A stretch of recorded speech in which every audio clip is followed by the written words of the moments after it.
مسلمان فلسطین سے محبت کرتے ہیں۔ ہم فلسطین سے اس لیے محبت کرتے ہیں کہ یہ فلسطین انبیاء علیہم السلام کا مسکن اور سرزمین رہی ہے۔ اللہ تبارک و تعالی نے حضرت لوط علیہ السلام کو اس عذاب سے نجات دی جو ان کی قوم پر اسی جگہ نازل ہوا تھا۔ حضرت ابراہیم علیہ السلام نے فلسطین کی طرف ہجرت فرمائی تھی۔ حضرت داؤد علیہ السلام نے اسی سرزمین پر سکونت رکھی اور یہیں پر ایک محراب بھی تعمیر فرمایا تھا۔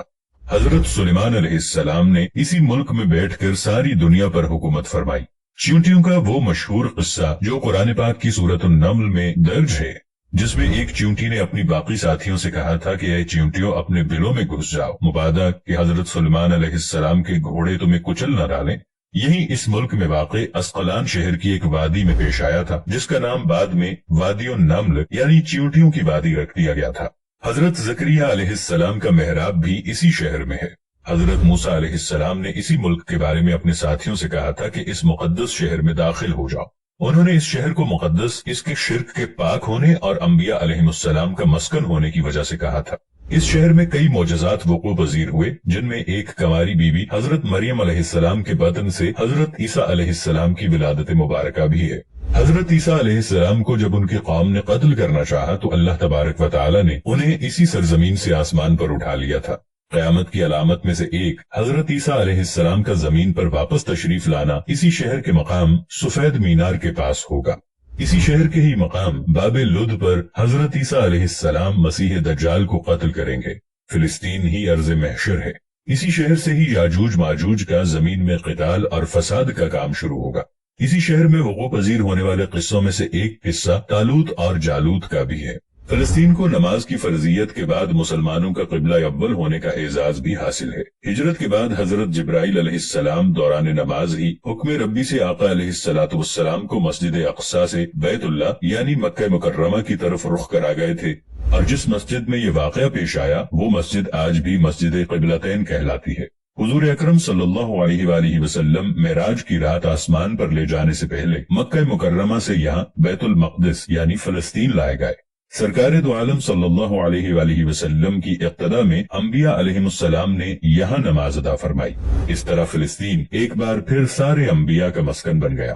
سیدنا ابو ذر رضی اللہ عنہ کہتے ہیں کہ میں نے رسول اللہ صلی اللہ علیہ وآلہ وسلم سے عرض کیا کہ زمین پر سب سے پہلی مسجد کون سی بنائی گئی، تو آپ نے فرمایا کہ مسجد الحرام یعنی خانہ کعبہ۔ میں نے عرض کیا کہ پھر کون سی مسجد بنائی گئی، تو آپ صلی اللہ علیہ وآلہ وسلم نے فرمایا کہ مسجد الاقصی یعنی بیت المقدس۔ میں نے پھر عرض کیا کہ ان دونوں کے درمیان کتنا فاصلہ تھا، آپ صلی اللہ علیہ وآلہ وسلم نے فرمایا کہ 40 برس کا، اور تو جہاں بھی نماز کا وقت پالے وہی نماز ادا کر لے، بس وہ مسجد ہی ہے۔ نبی اکرم صلی اللہ علیہ وآلہ وسلم کے وصال کے بعد حضرت ابوبکر رضی اللہ عنہ کو ارتداد کے فتنے اور دیگر کئی مشکلات کا سامنا رہا۔ ان کے لیے عسکری اور افرادی قوت کی اشد ضرورت کے باوجود ارض شام یعنی فلسطین کی طرف آپ صلی اللہ علیہ وآلہ وسلم کا تیار کردہ لشکر بھیجنا بھی ایک ناقابل فراموش حقیقت ہے۔ جبکہ اسلام کے سنہری دور فاروقی میں دنیا بھر کی فتوحات کو چھوڑ کر محض فلسطین کی فتح کے لیے خود سیدنا عمر رضی اللہ عنہ کا چل کر جانا اور وہاں جا کر نماز ادا کرنا اس شہر کی عظمت کو اجاگر کرتا ہے۔ دوسری بار بعینہ ہی معراج کی رات بروز جمعہ 27 رجب 583 ہجری کو صلاح الدین ایوبی کے ہاتھوں اس شہر کا دوبارہ فتح ہونا بھی ایک نشانی ہے۔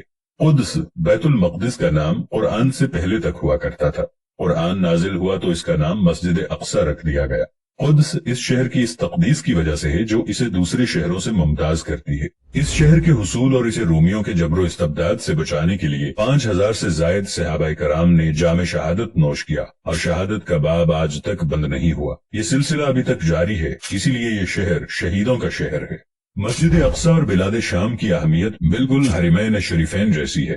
جب قرآن پاک کی یہ آیت والتین والزیتون وطور سینین وهذا البلد الامین نازل ہوئی تو ابن عباس رضی اللہ عنہ کہتے ہیں کہ ہم نے بلاد شام کو التین یعنی انجیر سے، بلاد فلسطین کو الزیتون سے، اور الطور سینین کو مصر کے پہاڑ کوہ طور جس پر جا کر حضرت موسیٰ علیہ السلام اللہ پاک سے کلام کیا کرتے تھے اس سے استدلال کیا۔ اور قرآن پاک کی یہ آیت مبارکہ وَلَقَدْ كَتَبْنَا فِي الزَّبُورِ مِن بَعْدِ الذِّكْرِ أَنَّ الْأَرْضَ يَرِثُهَا عِبَادِيَ الصَّالِحُونَ، اس آیت سے یہ استدلال لیا گیا کہ امت محمد حقیقت میں اس مقدس سرزمین کی وارث ہے، جبکہ فلسطین کی عظمت کا اندازہ اس بات سے بھی لگایا جا سکتا ہے